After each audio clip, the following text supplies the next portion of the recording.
Hello and welcome to Thought for August the 22nd. Our readings are 1 Kings chapter 17, Jeremiah chapter 43, and 1 Corinthians chapters 1 and 2. And our thought is, it was not the wisdom of this age. The Apostle Paul writes some very challenging things in his first letter to the Corinthians. In our days, our world, through its imagined wisdom, believes in evolution. Many think that everything in some mysterious way sort of created itself and wonderfully manages to work together. The world says, but cannot explain, how the birds, the flowers and the bees, for example, sort of came into being themselves and then became able to work supportively together in an utterly wonderful way. Paul told the Corinthians in his first letter to them, which we started reading today, "For the word of the cross is folly to those who are perishing," verse 18. And so it has become today in the minds of nearly everyone. Then Paul powerfully says, "But to us who are being saved, it is the power of God.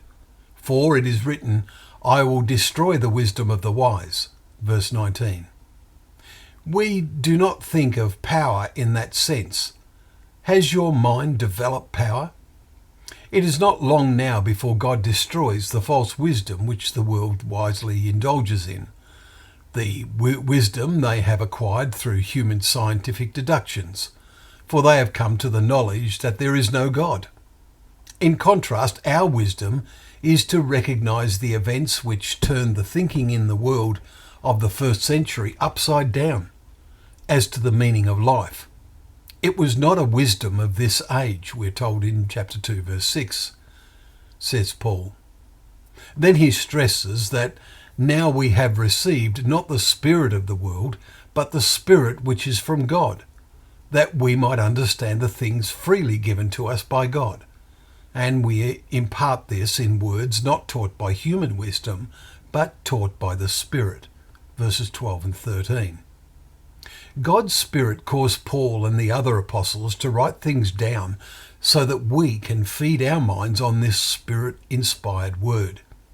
Remember how Jesus told his disciples, "The words that I have spoken to you are spirit and life." John chapter 6, verse 63.